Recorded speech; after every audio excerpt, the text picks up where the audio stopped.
Olá, IPCA! Hoje é segunda-feira, dia 12 de agosto de 2013.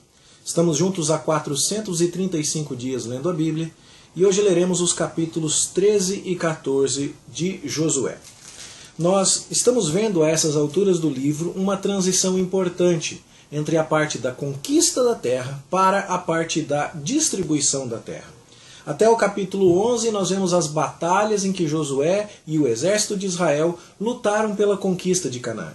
No capítulo 12 nós temos um resumo de todos os povos que foram vencidos.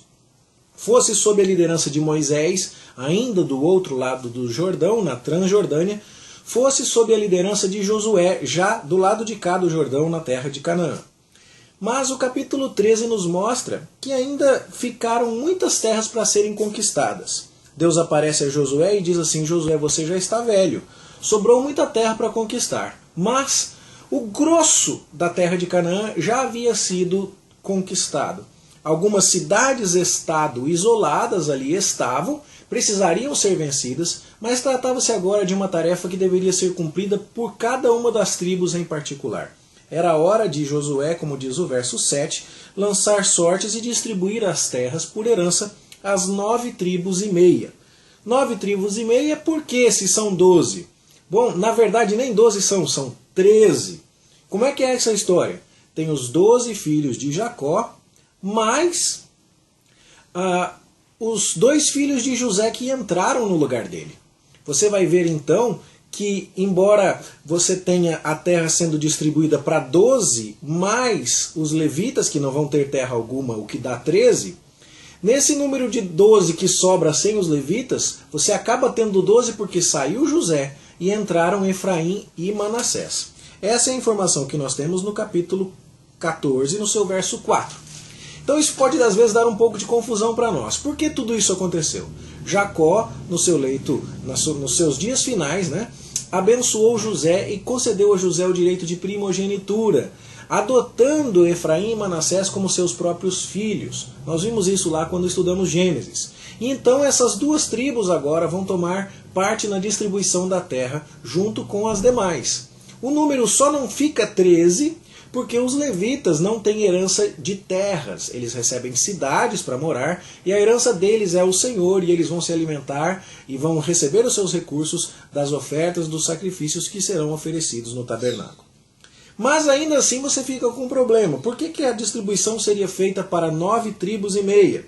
Porque, se você se lembrar, lá no livro de Números, 2 tribos e meia pediram para ficar com a sua herança do outro lado do Jordão. A tribo de Ruben, a tribo de Gade e metade da tribo de Manassés. Eles já haviam recebido as terras que foram conquistadas na Transjordânia, as terras dos reis Seom, Og e outras batalhas que foram ali travadas. Agora então, do lado de cá do Jordão, o território que resta vai ser distribuído entre 9 tribos e meia, e essa é a informação que temos no verso 8 do capítulo 13. Mas nós já começamos a ver aqui os problemas. Já é deixada para nós aqui a pista de todas as dores de cabeça que vão aparecer mais tarde. Essa tarefa não foi executada, a de terminar a expulsão do inimigo. Veja no verso 13 do capítulo 13 que os filhos de Israel não expulsaram Jesuritas, nem Maatitas e tal, e esses povos permaneciam no meio de Israel até o dia de hoje, o que significa até o dia em que a pessoa estava escrevendo, seja lá quem for esse autor que nós não sabemos. Ou seja, os inimigos restantes, os focos de resistência em Canaã não foram eliminados e eles vieram a ser dor de cabeça. Um exemplo clássico está citado aqui no verso 3 do capítulo 13, que são os filisteus. Os 5 cidades onde havia 5 príncipes dos filisteus, Gaza, Asdod, Asquelon, Gate e Ecrom. Esse povo não tinha sido eliminado e não foi eliminado mais tarde. Josué distribuiu a terra, mas o povo não continuou a obra, lamentavelmente. E os filisteus vão ser a dor de cabeça no dia dos juízes. Sansão vai ser levantado por Deus para matar filisteu. E o único que vai resolver definitivamente o problema dos filisteus vai ser Davi. Mas nós estamos falando aqui de 4 séculos mais tarde. A desobediência e a falta de levar a tarefa até as últimas consequências por parte de Israel gerou muitas consequências desastrosas. Essa é uma lição importante que devemos tirar especialmente nesses dias em que estamos celebrando o aniversário da Igreja Presbiteriana do Brasil. Hoje é o dia de comemorar isso. E como dissemos no culto de ontem à noite, Josué entregou Canaã e disse às tribos: agora vocês continuem a tarefa. Assim como Simonton fundou uma igreja, deu a sua vida por esta causa, e nós devemos levar isso adiante. É nossa responsabilidade. E desobediências e relaxamento e um certo relapso nosso nessa parte pode também trazer consequências sérias, como foi aqui no caso do povo de Israel. Portanto, mãos à obra. Vamos colocar a mão no arado e sem olhar para trás, seguir em frente, levando o evangelho do Senhor Jesus. Voltando a Josué, você vê então que começa o relatório de como as terras vão ser distribuídas. E nada mais natural do que contar das tribos que já estão com a sua situação resolvida. A primeira delas é Levi, capítulo 13, verso 14. Levi não vai ganhar herança, a gente já falou disso. Então ela já está aqui resolvida. A segunda tribo a ser mencionada é a tribo de Ruben, no verso 15 do capítulo 13, que ganhou terras na Transjordânia. A terceira tribo a ser mencionada é a tribo de Gade, verso 24 do capítulo 13. Também ganhou terras na Transjordânia. E uma metade de tribo agora, meia tribo de Manassés, mencionada no verso 29 do capítulo 13, que também se assentou na Transjordânia. Então, você vai ver o resumo desta primeira parte, no verso 32 do capítulo 13, dizendo: são estas as heranças que Moisés havia repartido.